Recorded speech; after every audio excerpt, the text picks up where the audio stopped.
പിതാവിൻ്റെയും പുത്രൻ്റെയും പരിശുദ്ധാത്മാവിൻ്റെയും നാമത്തിൽ ആമേൻ. പ്രത്യക്ഷ പ്രാർത്ഥന നമുക്ക് പ്രാർത്ഥിക്കാം. അമ്മേ പരിശുദ്ധമേ, അമ്മേ പരിശുദ്ധമേ, ദൈവമാതാവേ, ദൈവമാതാവേ, കൃപാസനത്തിലൂടെ ഞങ്ങൾക്കും ഞങ്ങളുടെ ദേശത്തിനും അമ്മ മധ്യസ്ഥം തേടി തന്ന എല്ലാ അനുഗ്രഹങ്ങൾക്കും കൃപകൾക്കും ഞങ്ങളിപ്പോൾ ഹൃദയം നിറഞ്ഞ നന്ദി പറയുന്നു.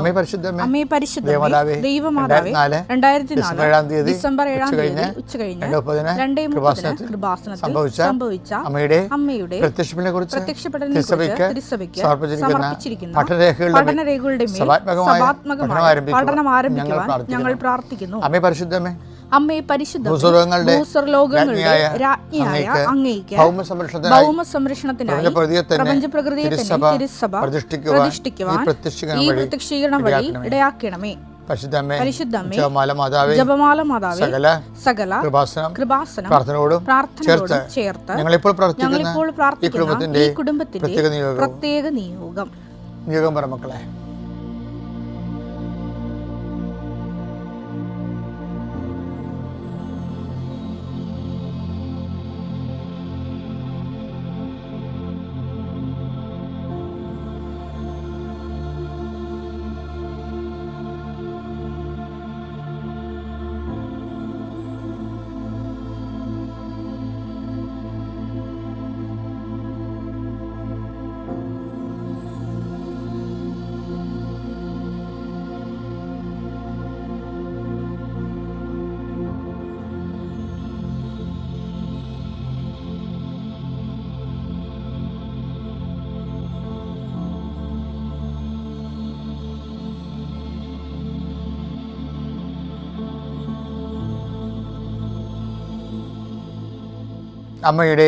അമ്മയുടെ പ്രത്യക്ഷീകരണത്തിന്റെ അനുഗ്രഹവേളയിൽ ഞങ്ങൾക്ക് സാധിച്ചു തരുവാൻ കനിയണമേ. ആമേൻ. വിശ്വാസ പ്രമാണം. സർവശക്തനായ പിതാവും ആകാശത്തിന്റെയും ഭൂമിയുടെയും സൃഷ്ടാവുമായ ദൈവത്തിൽ ഞാൻ വിശ്വസിക്കുന്നു. അവിടുത്തെ ഏകപുത്രനും ഞങ്ങളുടെ കർത്താവുമായ ഈശോ മിശിഹായിലും ഞാൻ വിശ്വസിക്കുന്നു. ഈ പുത്രൻ പരിശുദ്ധാത്മാവിനാൽ ഗർഭസ്ഥനായി കന്യകാമറിയത്തിൽ നിന്ന് പിറന്ന് പൊന്തിയോസ് പീലാത്തോസിന്റെ കാലത്ത് പീഡകൾ സഹിച്ച് കുരിശിൽ തറയ്ക്കപ്പെട്ട് മരിച്ച് അടക്കപ്പെട്ട് പാതാളങ്ങളിൽ ഇറങ്ങി മരിച്ചവരുടെ ഇടയിൽ നിന്ന് 3-ാം നാൾ ഉയർത്ത് സ്വർഗത്തിലേക്ക് എഴുന്നള്ളി സർവശക്തിയുള്ള പിതാവായ ദൈവത്തിന്റെ വലതുഭാഗത്തിരിക്കുന്നു. അവിടെ നിന്ന് ജീവിക്കുന്നവരെയും മരിച്ചവരെയും വിധിക്കുവാൻ വരുമെന്നും ഞാൻ വിശ്വസിക്കുന്നു. പരിശുദ്ധാത്മാവിലും ഞാൻ വിശ്വസിക്കുന്നു. വിശുദ്ധ കത്തോലിക്കാ സഭയിലും പുണ്യവാന്മാരുടെ ഐക്യത്തിലും പാപങ്ങളുടെ മോചനത്തിലും ശരീരത്തിന്റെ ഉയർപ്പിലും നിത്യമായ ജീവിതത്തിലും ഞാൻ വിശ്വസിക്കുന്നു. ആമേൻ.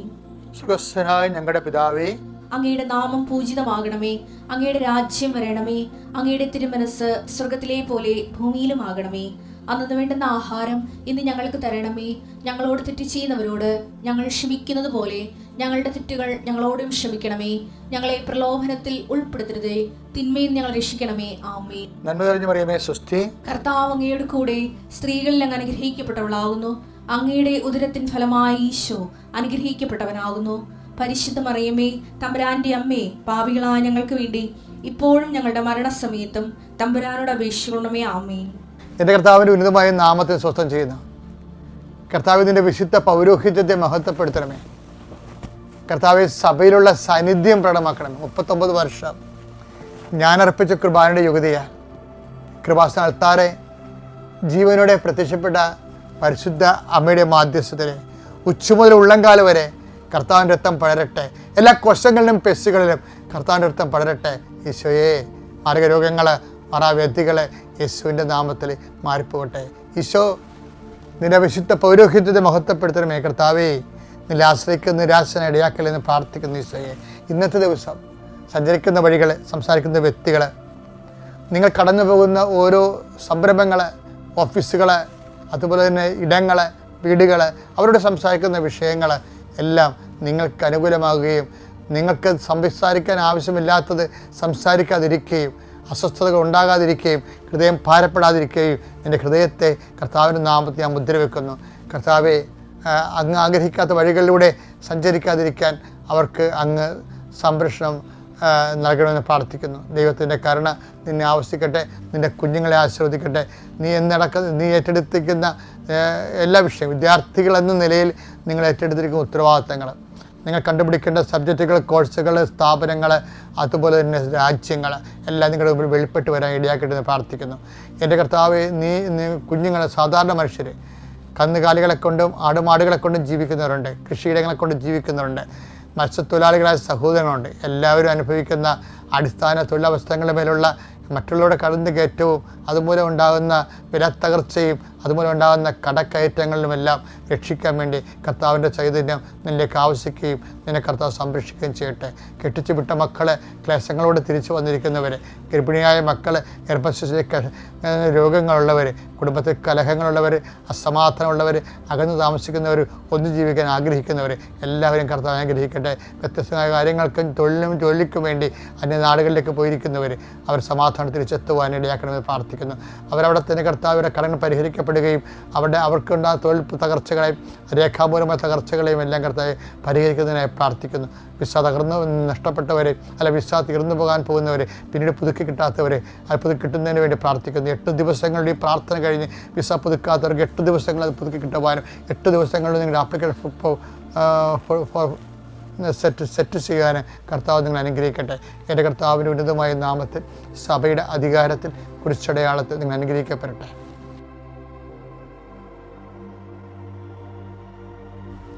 യേശു കർത്താവാണെന്ന് പറഞ്ഞതിന് പിശാചിന് പോലും പ്രൊവിഷനുണ്ട്. അയാൾക്ക് നടക്കുന്ന കാര്യമാണത്. അതുകൊണ്ടാണ് 2:19 പറയണത്, യാക്കോബ് യേശു കർത്താവാണെന്ന് പിശാച് പറയേണ്ടത്. യാക്കോബ് 2:19 ദൈവം ഏകനാണെന്ന് നീ വിശ്വസിക്കുന്നു, അത് നല്ലത് തന്നെ. പിശാചുകളും അങ്ങനെ വിശ്വസിക്കുന്നു, അവർ ഭയന്ന് വിറയ്ക്കുകയും ചെയ്യുന്നു. ഭയന്ന് വിറക്കുക മാത്രമേ ഉള്ളൂ, അതിനുവേണ്ടി നിലനിൽക്കത്തില്ല അവൻ. ഉയർപ്പിൻ്റെ ഫലങ്ങളില്ലേ, ദൈവവിശ്വാസത്തിന് ഫലങ്ങളുണ്ടാകും. ഫലങ്ങളെ കൊണ്ടല്ലേ വൃക്ഷത്തെ അറിയണത്. അതാണ് വിഷയം. ഉയർപ്പിൽ വിശ്വസിച്ചിട്ടെന്ന് പറഞ്ഞാൽ ഉയർപ്പ് അംഗീകരിക്കണം. അംഗീകരിക്കുമ്പോൾ എന്ത് പറ്റും?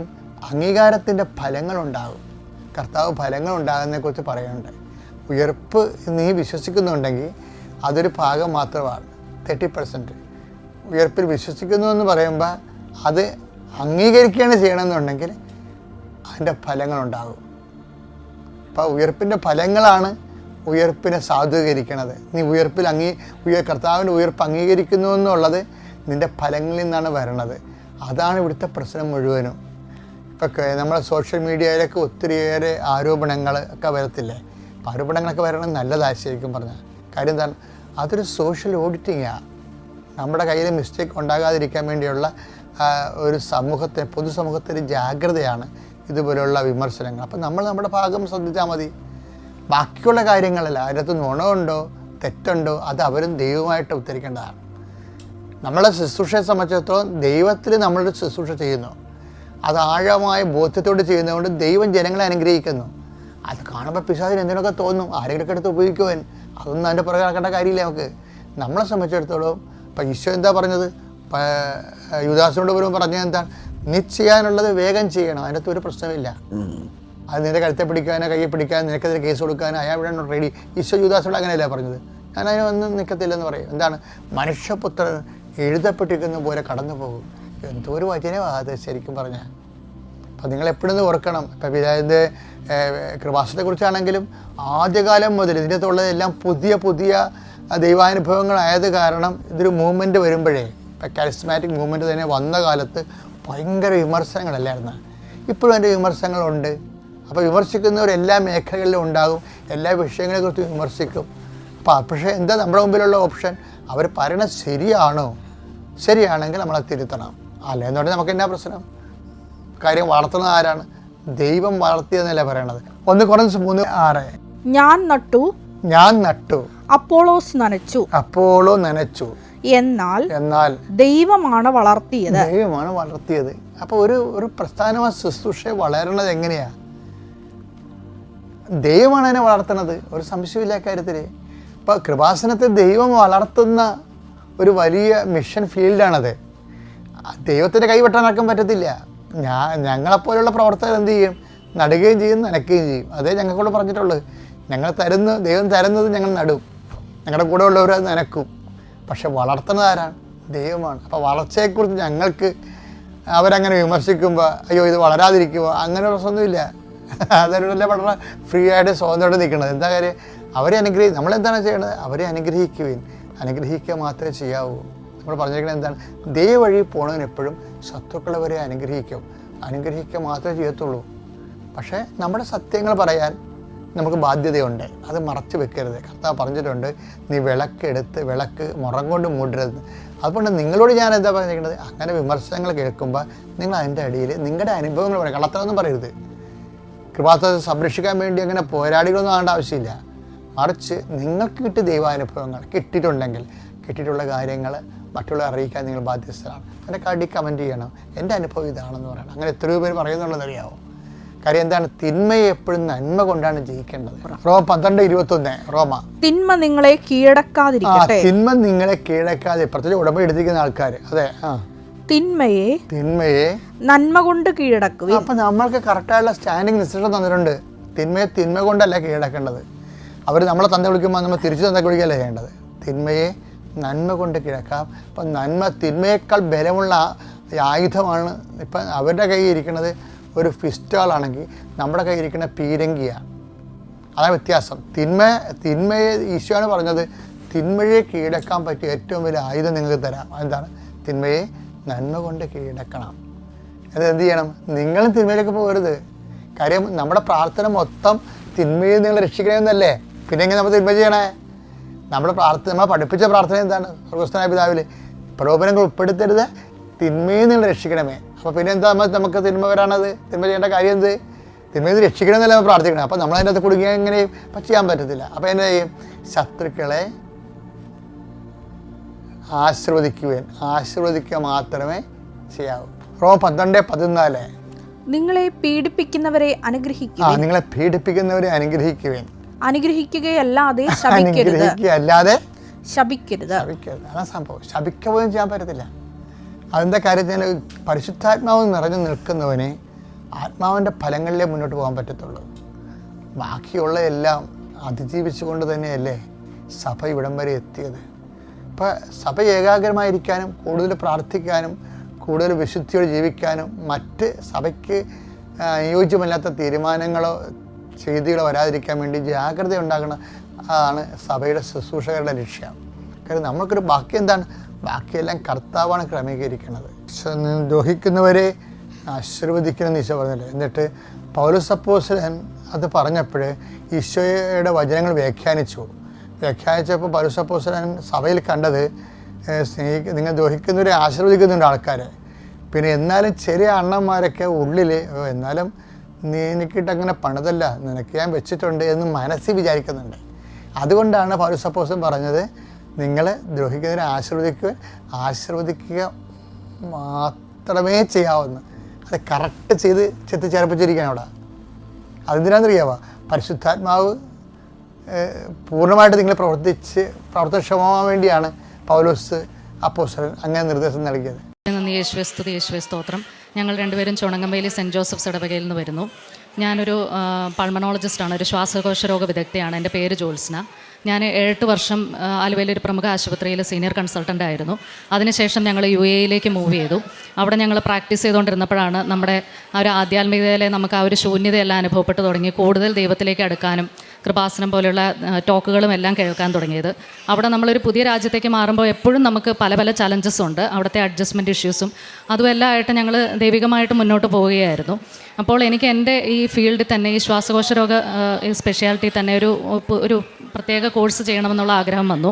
2 വർഷമായി പല പല ഇൻ്റർനാഷണൽ സെൻറ്റേഴ്സിൽ സ്പെയിൻ, ഇറ്റലി, ഫ്രാൻസ് പലയിടത്തും ഞാനിത് ട്രൈ ചെയ്തു.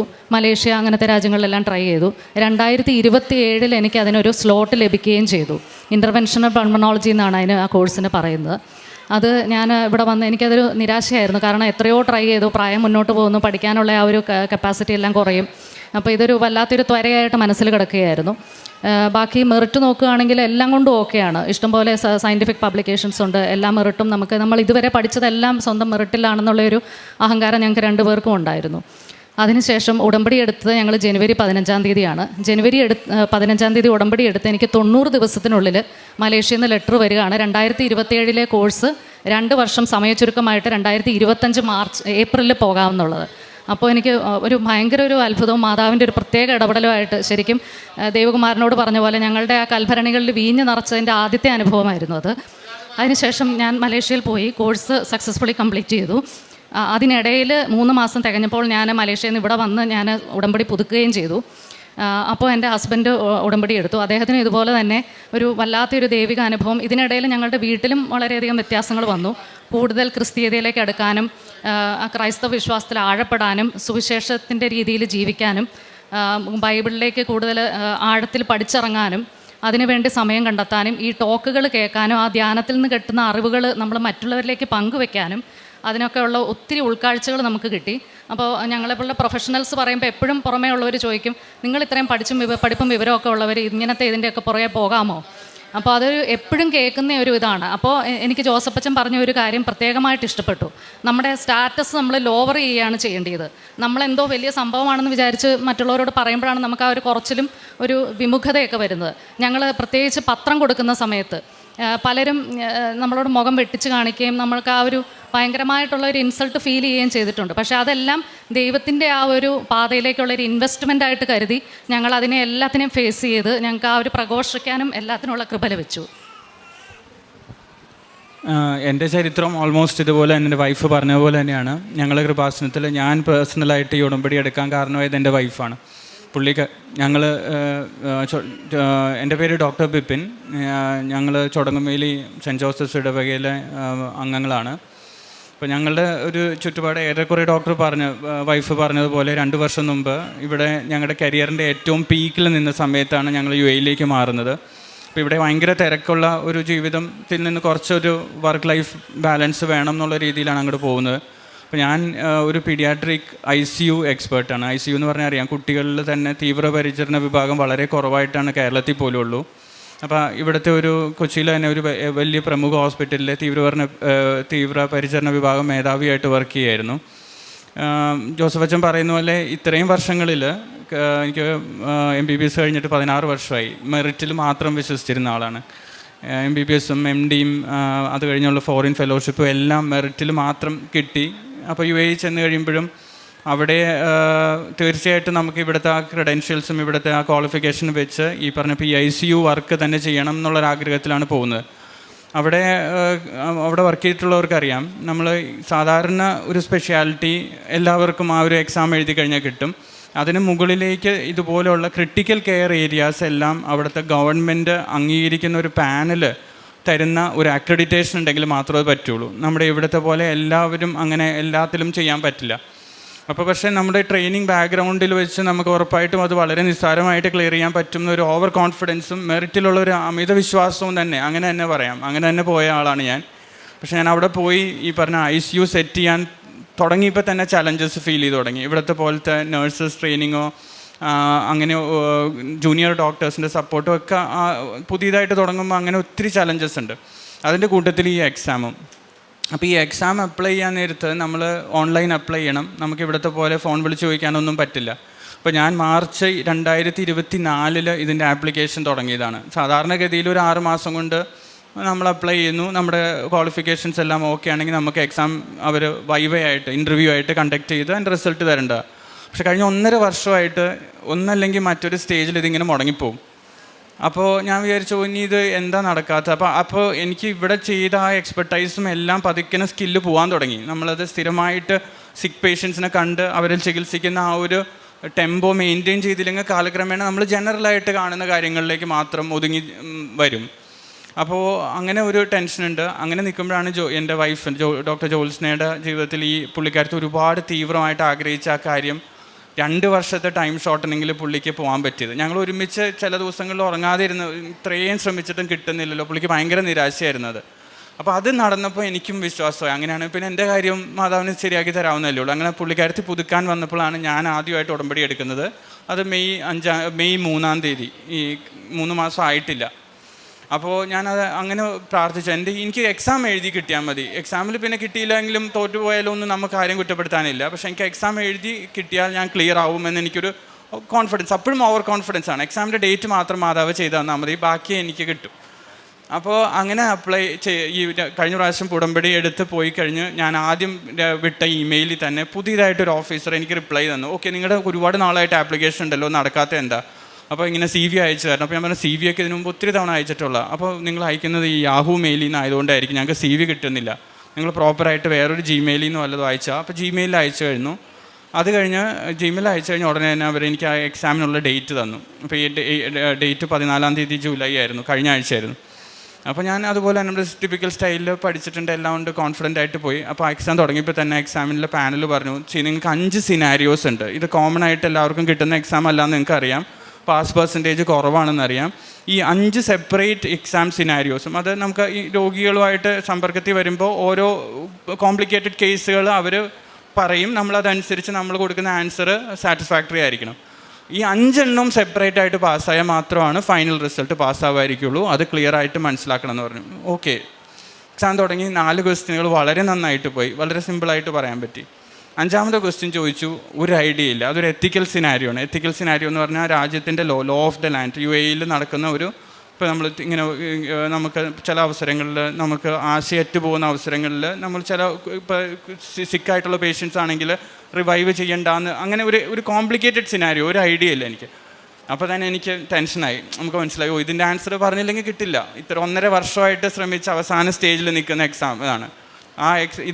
അതിൻ്റെ ഇടയിൽ വേറൊരു ഉള്ളത്, ഇപ്പോൾ ഞങ്ങൾ വർക്ക് ചെയ്യുന്ന സ്ഥലത്തു നിന്ന് വേറൊരു സ്ഥലത്തേക്ക് ഞങ്ങളോട് അടുത്ത മാസം ഓഗസ്റ്റ് മുതൽ മാറണമെന്നും പറഞ്ഞു. അപ്പോൾ UAE എങ്ങനെയാണെന്ന് വെച്ചാൽ ഓരോ എമിറേറ്റിനും ഓരോ ലോയാണ്. ഇപ്പോൾ നമ്മൾ ഷാർജയിൽ വർക്ക് ചെയ്ത് അവിടെ റെക്കഗ്നീഷൻ കിട്ടിയാൽ അടുത്ത സ്ഥലത്തേക്ക് പോകുമ്പോൾ ആ റെക്കഗ്നീഷൻ കൂടെ കൊണ്ടാകാം. പക്ഷേ കിട്ടിയില്ലെങ്കിൽ അവർ പുതിയ സ്ഥലത്ത് ചെല്ലുമ്പോൾ ഈ 1.5 വർഷത്തെ ആപ്ലിക്കേഷൻ പിന്നെയും തുടങ്ങണം. അപ്പോൾ ഞാൻ 5th ക്വസ്റ്റ്യനായിരുന്നു, ഞാൻ പറഞ്ഞു എനിക്കറിയില്ല എന്ന് പറഞ്ഞു. അപ്പോൾ തന്നെ അവരിങ്ങനെ അങ്ങോട്ടും ഇങ്ങോട്ടും നോക്കി. അറബ് ഡോക്ടേഴ്സാണ് അവിടുത്തെ എക്സാമിനേഴ്സ് എല്ലാം. അപ്പോൾ ഞാൻ ഈ എക്സാമിന് കയറുന്നതിന് മുമ്പ് പുള്ളിക്കാരത്തി എനിക്ക് തൈലം തേച്ച് തന്നു, ഉപ്പൊക്കെ നാവിലിട്ട് തന്നു. എന്നിട്ട് എന്നോട് പോക്കറ്റിൽ ഉപ്പ് കരുതണം എന്ന് പറഞ്ഞു, എക്സാം ഹോളിൽ കയറുമ്പോൾ വെതറണം എന്നും പറഞ്ഞു. അപ്പോഴും അറിയാലോ, നമ്മൾ ബേസിക്കലി പകുതി മനസ്സോ ഉപ്പ് വെതറണോ, പോക്കറ്റിലിരുന്നാൽ പോരെ. അപ്പോൾ ഞാൻ ഇത് കഴിഞ്ഞപ്പോൾ പതുക്കിനെ പോക്കറ്റിൽ നിന്ന് എടുത്ത് അവിടെ തൂകി താഴെ. നമ്മൾ കാണുന്നില്ലല്ലോ, ഇത്രയും പൊക്കമുള്ളൊരു ഡെസ്കിന് അപ്പുറം ഇപ്പുറമായിട്ടാണ് ഇരിക്കുന്നത്. അത് കഴിഞ്ഞ് വിശ്വസിക്കില്ല നിങ്ങൾ, അത് കഴിഞ്ഞ് 2 മിനിറ്റ് കഴിഞ്ഞപ്പോൾ അവർ അങ്ങോട്ടും ഇങ്ങോട്ടും സംസാരിക്കുകയാണ് അറബിയിൽ. എന്നിട്ട് പറഞ്ഞു, ഓക്കെ ഡോക്ടർ, ഈ ഇംഗ്ലീഷിൽ തന്നെ പറഞ്ഞു, this question seems to be very difficult for you, ഇത് നിങ്ങൾക്ക് പരിചയമില്ലാത്തൊരു സിനാരിയോ ആണെങ്കിൽ ആൻസർ ചെയ്യാനേ പറ്റില്ല, ഞങ്ങൾ ആ ക്വസ്റ്റ്യൻ വിഡ്രോ ചെയ്യാണ്, പകരം വേറൊരു ക്വസ്റ്റ്യൻ തരാമെന്ന്. അപ്പോൾ അതൊന്നും ഒരിക്കലും സംഭവിക്കില്ല. കാരണം യൂഷ്വലി നമ്മൾക്ക് ഗവൺമെൻറ് സെക്ടറിൽ മാത്രമാണ് ഇങ്ങനത്തെ സിക്ക് പേഷ്യൻസിനെ മാനേജ് ചെയ്യാൻ അവിടെ 90% പാടുള്ളൂ. വളരെ അപൂർവം ഞാൻ വർക്ക് ചെയ്യുന്ന അവിടുത്തെ, ഞങ്ങൾ 2 പേരും അവിടെ വർക്ക് ചെയ്യുന്ന പ്രൈവറ്റ് ഹോസ്പിറ്റലാണ്. അങ്ങനത്തെ ഹോസ്പിറ്റലുകളിൽ വളരെ വിരളമായിട്ടാണ് ഈ സിക്ക് പേഷ്യൻസിനെ മാനേജ് ചെയ്യാൻ പാടുള്ളൂ. ഇവിടുത്തെ പോലെ അല്ല, ഡെത്തോ സിക്കായിട്ടുള്ള പേഷ്യൻസിൽ എന്തെങ്കിലും അബദ്ധമൊക്കെ വന്നു കഴിഞ്ഞാൽ നമുക്ക് പിന്നെ അവിടെ വർക്ക് ചെയ്യാനേ പറ്റില്ല. അതുകൊണ്ട് തന്നെ ലൈസൻസ് അങ്ങനെ അവർ ആർക്കും കൊടുക്കാറുമില്ല. അപ്പം എനിക്ക് ഭയങ്കര അതിശയമായി. പറഞ്ഞ ക്വസ്റ്റിന് ആൻസർ അറിയില്ല എന്ന് പറഞ്ഞപ്പോൾ ആ ക്വസ്റ്റ്യൻ മാറ്റിത്തരാമെന്ന് പറയാമെന്ന് പറഞ്ഞാൽ അത് കഴിഞ്ഞിട്ട് പിന്നെ പറയും, ഒരു ചാൻസ് വേറൊരു ക്വസ്റ്റ്യൻ തരും, അതിന് ആൻസർ പറയുകയാണെങ്കിൽ ഓക്കെ. അപ്പോൾ ആ ക്വസ്റ്റ്യൻ തന്നു. അപ്പോഴും ഞാൻ ഈ ക്വസ്റ്റ്യൻ്റെ ഇതിൽ നിന്ന് ഫുള്ളായിട്ട് അവൻ വിമുക്തമായില്ല, എന്നാലും അത്യാവശ്യം പറഞ്ഞു ഒപ്പിച്ചു. ആദ്യത്തെ 4 ക്വസ്റ്റ്യൻ പറഞ്ഞ പോലെ അത്ര നന്നായിട്ട് പറയാൻ പറ്റിയില്ലെങ്കിലും അവസാനത്തെ ക്വസ്റ്റ്യൻ പറഞ്ഞു. അത് കഴിഞ്ഞപ്പോൾ അപ്പോഴും എൻ്റെ മനസ്സിൽ കോൺഫിഡൻസ് ഇല്ല, കാരണം നമ്മൾ മെറിറ്റിൻ്റെ ആളാണല്ലോ. ആ മെറിറ്റ് അങ്ങ് എന്നാലും എനിക്കതങ്ങ് പറ്റിയില്ലല്ലോ എന്ന് വിചാരിച്ച് ഞാൻ പതുക്കിനെ താങ്ക് യു ഒക്കെ പറഞ്ഞ് ഇറങ്ങിക്കഴിഞ്ഞപ്പോൾ അതിൽ സീനിയർ എക്സാമിനർ എന്നെ ഇങ്ങനെ തിരിച്ചു വിളിച്ചു, you look to be very upset, ഭയങ്കര ഡിസ്റ്റർബ്ഡ് ആണല്ലോ, വിഷമിക്കേണ്ട, I will try to help you, എനിക്ക് പറ്റാവുന്ന രീതിയിൽ ട്രൈ ടു ഹെൽപ്പ് യു. 4 എണ്ണം നന്നായിട്ട് തന്നെ പറഞ്ഞല്ലോ. 5th ക്വസ്റ്റിനും ആൻസർ പറഞ്ഞു, പക്ഷേ ഭയങ്കര നന്നായിട്ടല്ല. അപ്പോൾ അപ്പോഴും നമുക്ക് പക്ഷേ ഇങ്ങനെ ഇനി റിസൾട്ട് വരുന്നവരെ ടെൻഷനാണ്. 14-ാം തീയതി എക്സാം കഴിഞ്ഞിട്ടുള്ളൂ, ചിലപ്പോൾ ഇനി 1 ആഴ്ച 2 ആഴ്ച എക്സാം. എന്തിനാ 2 ദിവസത്തിനുള്ളിൽ ഇമെയിലിൽ അവർ റിസൾട്ടും തന്നു, പാസ്സുമായി, നമുക്ക് ഈ ക്രെഡൻഷ്യലും തന്നു. അത് കഴിഞ്ഞ് ഇനി ഞങ്ങൾ അടുത്ത മാസം ഞങ്ങൾ പുതിയ ജോലി സ്ഥലത്തേക്ക് മാറുമ്പോൾ നമുക്ക് ആക്ച്വലി ഈ ക്രെഡൻഷ്യൽ ക്യാരി ഓവർ ചെയ്യാം. സപ്പോസ് അത് നടന്നില്ലായിരുന്നെങ്കിൽ പിന്നെ നമ്മൾ പുതിയ സ്ഥലത്ത് നിന്ന് ആദ്യം മുതൽ ഈ ആപ്ലിക്കേഷൻ സ്റ്റേജ് മുതൽ. അപ്പോൾ എനിക്കത് ഒരു മിറക്കിളാണോ എന്താണോ എന്ന് ഇപ്പോഴും അറിയില്ല. പക്ഷേ ശരിക്കും വിശ്വാസം വന്നു മാതാവിൽ. ഈ കഴിഞ്ഞ 3 മാസമായിട്ട് ആദ്യ സ്റ്റേജുകളിലൊക്കെ ജോത്സ്നയുടെ ഇത് കാണുമ്പോൾ പോലും ഞാൻ കളിയാക്കും, ഇത് സാക്ഷ്യം പറയുന്ന കേൾക്കൊക്കെ ചെയ്യുമ്പോൾ ഞാൻ പറയും, ഇത് രാത്രിയൊക്കെ വേണമെങ്കിൽ കുറച്ച് നേരം നേരത്തെ ഓഫാക്കുക, എപ്പോഴും ഇത് വെച്ചുകൊണ്ടിരിക്കല്ലേ എന്നൊക്കെ പറഞ്ഞിരുന്ന ആളാണെങ്കിൽ പോലും അവസാനം എനിക്കും അതേ തീവ്രമായ രീതിയിൽ തന്നെ ഇപ്പോൾ വിശ്വാസം വന്നു. ഞങ്ങൾ ഒരുമിച്ചുള്ള ദിവസങ്ങളിലെല്ലാം ഒരുമിച്ച് തന്നെ പ്രാർത്ഥന ചെല്ലാറുണ്ട്. പ്രേക്ഷിത പ്രവർത്തനങ്ങളാണെങ്കിലും പുള്ളിക്കാരത്തി പറഞ്ഞ പോലെ പള്ളിയുടെ ഫ്രണ്ടിൽ, അതും ഒരു നമുക്ക് പരിചയമില്ലാത്ത നാട് UAE പോലൊരു നാട്ടിൽ നിന്ന് ഞങ്ങൾ ചെയ്യാൻ നേരത്ത് ഞങ്ങൾക്ക് ഒരുപാട് പേര്, ചിലർ വന്ന് വാങ്ങിച്ചുകൊണ്ട് പത്രം പോയവരുണ്ട്, ചിലർ മുഖം തിരിച്ച് പോയവരുണ്ട്, ചിലർ കളിയാക്കിയിട്ട് പിന്നെ സംസാരിച്ചപ്പോൾ അരമണിക്കൂർ പോലും നിന്ന് എന്തുകൊണ്ട് നിങ്ങൾ ഡോക്ടർമാരായിട്ട് നിങ്ങൾക്കിങ്ങനെ ഇത്രയും തീവ്രമായിട്ട്. അപ്പോൾ ഞങ്ങളുടെ എക്സ്പീരിയൻസുകളും ഞങ്ങളവിടെ ചെന്നപ്പോൾ ഞങ്ങളുടെ മകൾ ഇവിടെ നിന്ന് ടീനേജറായിട്ട് പോയതാണ്. അപ്പോൾ അവൾക്ക് അവിടുത്തെ സ്കൂളിൽ ചെന്ന് അഡ്ജസ്റ്റ് ചെയ്യാനുള്ള ബുദ്ധിമുട്ടുകൾ ഒരു സ്റ്റേജിൽ ഞങ്ങൾക്ക് ഭയങ്കര ഫാമിലി ലൈഫ് ഡിസ്റ്റർബ്ഡ് ആയിരുന്നു. ഇവിടെ നിന്ന് ഒരു ഈസി ലൈഫിന് വേണ്ടി അവിടെ ചെന്നെങ്കിലും നേരെ തകിടം മറിഞ്ഞ പോലെ തോന്നിയിട്ടുണ്ട്. ജോലി സംബന്ധമായ രീതിയിലാണെങ്കിലും നമ്മൾ ചെയ്ത രീതിയിലുള്ള എക്സ്പെർട്ടൈസ് ഉള്ള രീതിയിൽ വർക്ക് ചെയ്യാൻ പറ്റുന്നില്ല. മോളുടെ പിന്നെ വേറെ ഫാമിലി സപ്പോർട്ടില്ല, പാരൻസ് എവിടെ. പക്ഷേ ഇപ്പം ഞങ്ങൾക്ക് അറിയാം, നമ്മൾ മനസ്സ് തുറന്ന് പ്രാർത്ഥിച്ചാൽ അത് മാതാവ് നടത്തി തരും. മാതാവ് ഈശോനോട് പറഞ്ഞ ഈശോയ്ക്ക് കേൾക്കാതിരിക്കാൻ പറ്റില്ല. ആ ഒരു രീതിയിൽ ഇപ്പോൾ ഞങ്ങൾക്ക് രണ്ടുപേർക്കും, ഞങ്ങളുടെ ഫാമിലി എല്ലാവർക്കും, മകൾക്കും ഒക്കെ ആ വിശ്വാസം വന്നു തുടങ്ങി. അപ്പോൾ ഒത്തിരി ഞങ്ങൾ കാരുണ്യ പ്രവർത്തികളും പറ്റാവുന്ന രീതിയിൽ എനിക്ക് ഫീൽ ചെയ്തിട്ടുള്ള ഒരു കാര്യം, ചില സമയങ്ങളിൽ ഈ ഉടമ്പടി എടുത്തതിന് ശേഷം നമ്മൾ കാരുണ്യ പ്രവർത്തികൾ ചെയ്യാൻ ആൾക്കാരെ അന്വേഷിച്ച് നടക്കേണ്ടി വന്നിട്ടില്ല. ചിലവർ ഇങ്ങോട്ട് വരും, വളരെ ജെന്യൂൻ ആയിട്ടുള്ള ആൾക്കാർ, നമ്മൾ തീരെ പ്രതീക്ഷിക്കാത്തവർ, ഡോക്ടറെ ഇങ്ങനെ ഒരു ചെറിയ പ്രശ്നമുണ്ട്, ഒന്ന് ഹെൽപ്പ് ചെയ്യാവോ, അതൊക്കെ എനിക്ക് ഭയങ്കര. മറ്റേ നമ്മൾ ഓരോരുത്തർക്ക് എന്തെങ്കിലും ഹെൽപ്പ് ചെയ്യാൻ നേരത്ത് മനസ്സിലിങ്ങനെ ആലോചിക്കുമോ, ഇവർ ജെന്യൂൻ ആയിരിക്കുമോ, ഇവർക്ക് ഇങ്ങനെ എന്തെങ്കിലും ചെയ്യേണ്ടവരാണോ. ഇതിപ്പോൾ നമ്മളെ തേടി, ഞാൻ പറയാം, നമ്മൾ ഉടമ്പടിയോട് വിശ്വസ്തത പുലർത്തിയ നമ്മളോടും, ഇന്ന് ജോസഫ് അച്ഛൻ ഇന്ന് രാവിലത്തെ ആ ഉടമ്പടി പുതുക്കെ പ്രാർത്ഥന എനിക്ക് തോന്നിയില്ല, നമ്മൾ വിശ്വസ്തത പുലർത്തിയാൽ നമുക്ക് തിരിച്ചും വിശ്വസ്തത കിട്ടും എന്നുള്ള 100% ഷുവറാണ്. ഞങ്ങളുടെ രണ്ടുപേരുടെയും ജീവിതാനുഭവത്തിൽ ഞങ്ങൾക്ക് തോന്നിയ കാര്യം. യോഹന്നാൻ 15:7-8 തിരുവചനങ്ങൾ: നിങ്ങൾ എന്നിൽ വസിക്കുകയും എൻ്റെ വാക്കുകൾ നിങ്ങളിൽ നിലനിൽക്കുകയും ചെയ്യുന്നെങ്കിൽ ഇഷ്ടമുള്ളത് ചോദിച്ചു കൊള്ളുക, നിങ്ങൾക്ക് ലഭിക്കും. നിങ്ങൾ ധാരാളം ഫലം പുറപ്പെടുവിക്കുകയും അങ്ങനെ എൻ്റെ ശിഷ്യന്മാരായിരിക്കുകയും ചെയ്യുന്നത് വഴി പിതാവ് മഹത്വപ്പെടുന്നു. ഡോക്ടർ ജോത്സ്ന എന്ന സഹോദരിയും ജീവിത പങ്കാളി ഡോക്ടർ ബിബിനും അവരുടെ ജീവിതത്തിൻ്റെ നിർണായകമായ അവസരത്തിൽ പരിശുദ്ധ കൃപാസനം പ്രത്യക്ഷീകരണ മാതാവിൻ്റെ ഉടമ്പടിയിലൂടെ ലഭിച്ച ദൈവാനുഭവത്തെ നന്ദിയോടും സന്തോഷത്തോടും പൂർണ്ണ വിശ്വാസത്തോടും ഈ എൽത്താരയിൽ സാക്ഷ്യപ്പെടുത്തുകയായിരുന്നു. ഡോക്ടർ ജോത്സ്ന പൾമനോളജിസ്റ്റ് എന്ന രീതിയിലും doctor Bibin paediatrician ICU intervention ചെയ്യുന്ന വ്യക്തി എന്ന രീതിയിലും വളരെ നൈപുണ്യമുള്ള, സ്കിൽഡായിട്ടുള്ള, സ്പെഷ്യലൈസ്ഡ് ചെയ്തിട്ടുള്ള 2 ഡോക്ടർമാരാണെന്ന് അവരുടെ വാക്കുകളിൽ നമ്മൾ ശ്രമിച്ചതാണ്. സഹോദരൻ പറയുന്നുണ്ട്, 1.5 വർഷമായി എനിക്ക് എക്സ്പെർട്ടൈസുള്ള മേഖലയിൽ ജോലി ചെയ്യുവാൻ വേണ്ടി ഒത്തിരി ഞാൻ പരിശ്രമിച്ചു. പക്ഷേ എനിക്കതിനുള്ള പരീക്ഷകൾക്ക് അവസരം കിട്ടുകയോ എന്നെ പരിഗണിക്കുകയോ എനിക്കതെന്ന് പ്രകടിപ്പിക്കുവാനുള്ളൊരു സാധ്യത തുറക്കുകയോ ഒന്നും ചെയ്തിരുന്നില്ല. ഉടമ്പടി എടുത്ത് ഏതാണ്ട് 60-70 ദിവസം എത്തുന്നതിന് മുമ്പ് തന്നെ അമ്മ മാതാവ് ആ പരീക്ഷയ്ക്ക് വേണ്ടുന്ന വഴികൾ തുറന്നു കൊടുത്തു. പരീക്ഷയ്ക്ക് ചെന്നിരിക്കുമ്പോഴും അത് ഭാര്യ ഉടമ്പടി തൈലം നെറ്റിത്തടത്തിൽ കുരിശടയാളം വരച്ച വിശ്വാസ പ്രമാണം ചൊല്ലി അമ്മ മാതാവിനെ ഉടമപ്പെടുത്തി വിട്ടുവെന്ന് സൂചിപ്പിച്ചു. ഉടമ്പടി തൈലം അതുപോലെ തന്നെ ഡോക്യുമെൻറ്റ്സിലൊക്കെ കുരിശടയാളം വരച്ച വിശ്വാസ പ്രമാണം ചൊല്ലി അമ്മയുടെ സംരക്ഷണം ഉറപ്പുവരുത്തി അമ്മയ്ക്ക് ഉടമപ്പെടുത്തി വിട്ടുവെന്ന് സൂചിപ്പിച്ചു. കുറച്ചുപ്പ് 2-3 തുള്ളി ഉപ്പെടുത്ത് കൈകളിലേക്ക് കൊടുത്തുകൊണ്ട് ഇത് എവിടെയാണോ പരീക്ഷയ്ക്ക് ഇരിക്കുക അവിടെ വിതരണം, പ്രതിസന്ധികൾ തടസ്സങ്ങൾ മാറുന്നതിനാണ്, സംരക്ഷണം ലഭിക്കുന്നതിനാണ് എന്ന് പറഞ്ഞു വിട്ടുവെന്നും ബിബിൻ തൻ്റെ വാക്കുകളിലൂടെ സൂചിപ്പിച്ചു. ആദ്യത്തെ 2 കാര്യവും ഭാര്യയോടൊപ്പം ചേർന്ന് അതിനോട് സഹകരിച്ച് സന്തോഷത്തോടെ നിന്നു. എന്നാൽ കൊടുത്തുവിട്ട ഉപ്പ് അത് അവിടെ വിതരണമെന്ന് പറഞ്ഞത് എനിക്ക് തന്നെ മനസ്സിൽ സംശയങ്ങളുള്ളത് കൊണ്ട്, എൻ്റെ ഈഗോ എന്നെ വർക്ക് ചെയ്തത് കൊണ്ട്, മെറിറ്റ് കൊണ്ട് നടക്കാവുന്നതല്ലേ ഉള്ളൂ എന്ന് ഞാൻ കരുതിയത് കൊണ്ട് ഞാനത് പോക്കറ്റിൽ തന്നെ വെച്ചു. എന്നിട്ട് ശാന്തതയോടെ ആ എക്സാം വളരെ ക്ലേശമുള്ള, ഏറെ എക്സ്പെർട്ടൈസ് ഡോക്ടേഴ്സ് ചോദിക്കുന്ന ആ എക്സാമിനൊക്കെ ഞാൻ പങ്കുചേർന്നു. 4 സ്ലോട്ട് നന്നായിപ്പോയി, കുഴപ്പമില്ലാതെ ഞാൻ എല്ലാം പങ്കെടുത്തു. അപ്പോൾ എനിക്ക് ഉറപ്പായി ഇത് വളരെ മെച്ചപ്പെട്ട രീതിയിൽ ഇത് അവസാനിക്കുമെന്ന്. അപ്പോഴാണ് 5ാമത്തെ സ്ലോട്ടിൽ വന്നത്. എനിക്ക് ഉത്തരം പറയുവാനാവാത്ത വിധം ഞാൻ ക്ലേശിച്ചു. അതൊരു എത്തിക്കൽ ക്വസ്റ്റ്യൻ ആയിരുന്നു. അവിടെയുള്ള നിയമം എന്തെന്ന് നന്നായിട്ട് അറിയണമായിരുന്നു. അതിലെന്തെങ്കിലും അപാകത വന്നാൽ അതോടുകൂടി ഈ 1.5 വർഷത്തെ പരിശ്രമവും പാഴാകും. അപ്പോഴാണ് സഹോദരൻ പറയുന്നത്, എൻ്റെ ഭാര്യ തന്നുവിട്ട ഉപ്പ് അവർ കാണാതെ ഞാൻ അവിടെ ഇട്ട് വിതറി. അമ്മയോട് ഞാൻ പ്രാർത്ഥിച്ചു, കാത്തുകൊള്ളണം, അവസാന മിനിറ്റുകളാണ്, ഇത് വളരെ വിലപ്പെട്ട മിനിറ്റുകളാണെന്ന് അമ്മയോട് പ്രാർത്ഥിച്ച് ഞാനിതവിടെ വിതറി.